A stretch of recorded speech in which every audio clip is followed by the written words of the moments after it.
E pra të nderuar miq, ja ku po ritakohemi sërish, këtë herë për të ndaluar tek Heidi Baci. Heidi Baci, një nga personazhet në fakt më të klikuara dhe më të ndjekura në rrjetet sociale, natën e mbrëmshme na ka argëtuar dhe na ka kënaqur të gjithëve. Viti i ri këtë vit për Heidi Bacin ka qenë pak më ndryshe, do të thoni në ç'kuptim pak më ndryshe. Në kuptimin e fenomenit që Heidi Baci përzgjodhi që të kalonte këtë fundvit me familjen e saj. Në fakt, ndarësia që kanë familja e Heidit gjysma në Itali dhe Heidi në Shqipëri, që është e vetme, e bën që festat e fundvitit, qofte dhe festat e tjera, t'i kalojnë me shumë dashuri, t'i kalojnë me shumë mall, t'i kalojnë me shumë pozitivitet.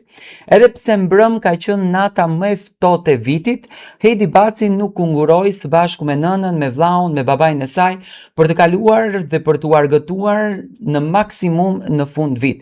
Ato kanë përzgjedhur Tiranën destinacionin ku të kënaqen edhe që të argëtohen. Në fakt duken si një familje shumë e lumtur, duke një familje shumë pozitive, duke një familje me energji shumë të mirë dhe Heidi e shoh që është shumë e përgatitur për të nisur me shumë energji dhe për të nisur me shumë pozitivitet vitin në 2026. Me patjetër që ato kanë ndarë edhe video, kanë ndarë edhe momente nga ambientet e tyre të bukura.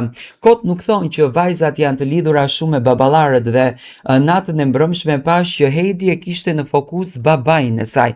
Ajo ka ndarë çaste shumë interesante me babain. Le ta ndjekim videon se si familja Baci ka festuar natën e mbrëmshme vitin e ri. Okej. Io se mi hanno fatto cantare. Hajde jeni tash 30 gradë të shtëpi. Si kisha vënë? Do dalësh më në balkonë? Vedi dera I çik ftofur? Jo më fare. Shej po bravo. Wana është marrë zëri. Nuk flas dot. Na ka marrë zëri, ishom. Punoj edhe në radio.